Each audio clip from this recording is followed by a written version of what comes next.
Ladies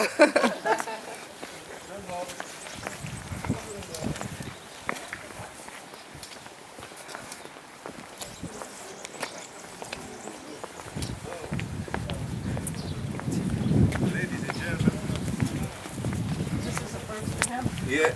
No, well, last time I was here was really quite a few years ago.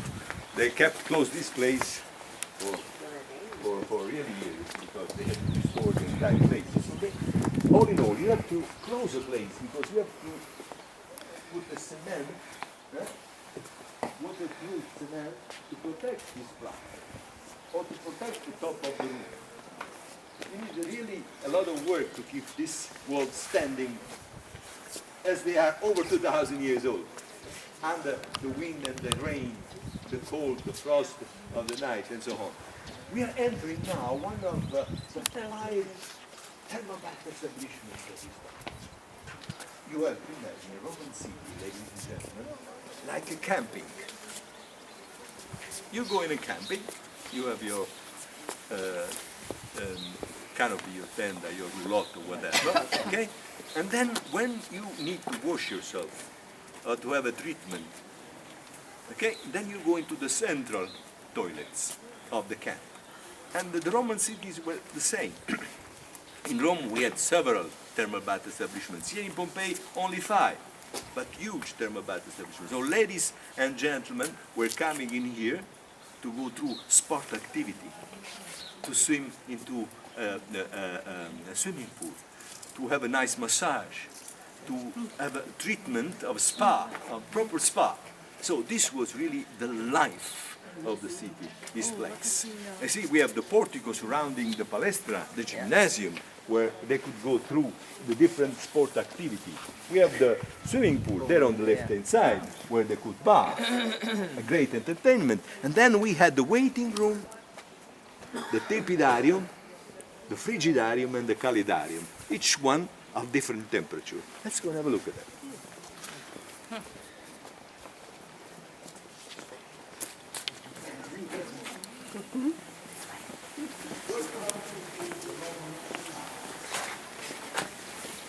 Is it hot? With the Roman bath, is it hot? Bath.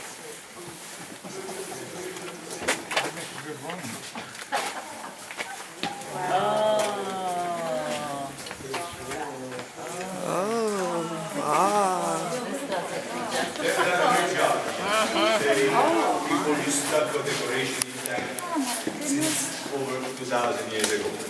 The light was coming in through that oblong, that windows, that 2,000 years ago had the glass. Okay? We found the glass of the Roman bath. Then I go into the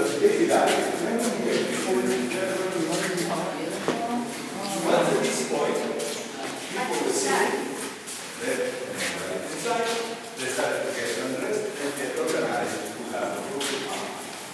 So they deposit their belongings in this locker. So that's the number. So if you're here, push the locker, put it in, remember that your items were in here. Okay? And then we will start actually procedures. That is the room of the where you can see that there is a set. But then you go to the housing there. This is it. Because we have to work a little bit with our imagination. Let's say that you are here in Pompeii. And you start to take the volcanic material away from the roof. If I look to the top part of the house of peace, the roof is not there in Pompeii. But going down into the roots, you find the ash. And sometimes in the ash we have cavities. Why we have these cavities? Very simple. This man was buried between 8-10 feet of volcanic ash. The ash around the body became compact during the following months due to the pressure and the infiltration of water in the field. So the natural cast of the position of this buried man was done, was made. Hard around the body buried. Then during the following months we had the decomposition of the body.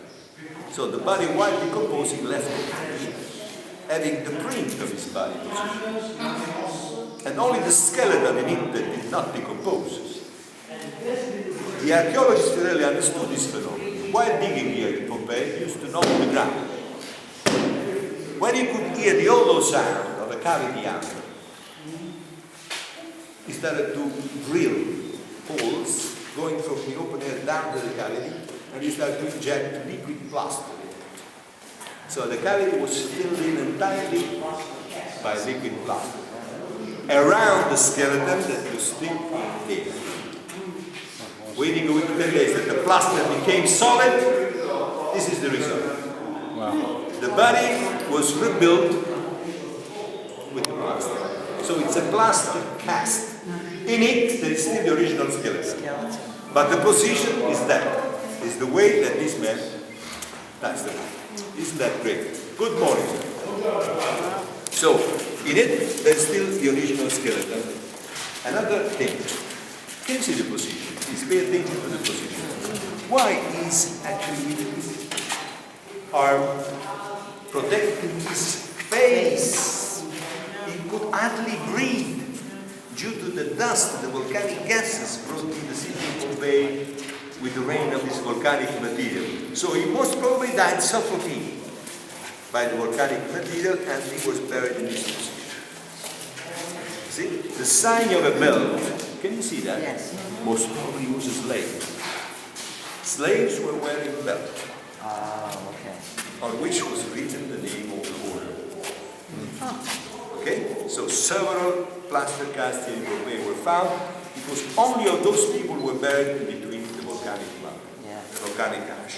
Is this clear? So this room was left intact in the plaster on the roof. This means that this room was not filled in entirely with the volcanic material, and the roof did not collapse. So they could take the volcanic material away and restore the place. The entrance, the gymnasium area, the tepidarium, the calidarium area, and over there the panta suspensura. When we will go in there in a moment, with another guy, you will see that the floor is double. This is a very incredible technique of feedering. It was invented by a man called Sergio Solari, a great engineer. He actually used to build the rooms with 2 floors. And on the lower part of the room, outside, there is an oven.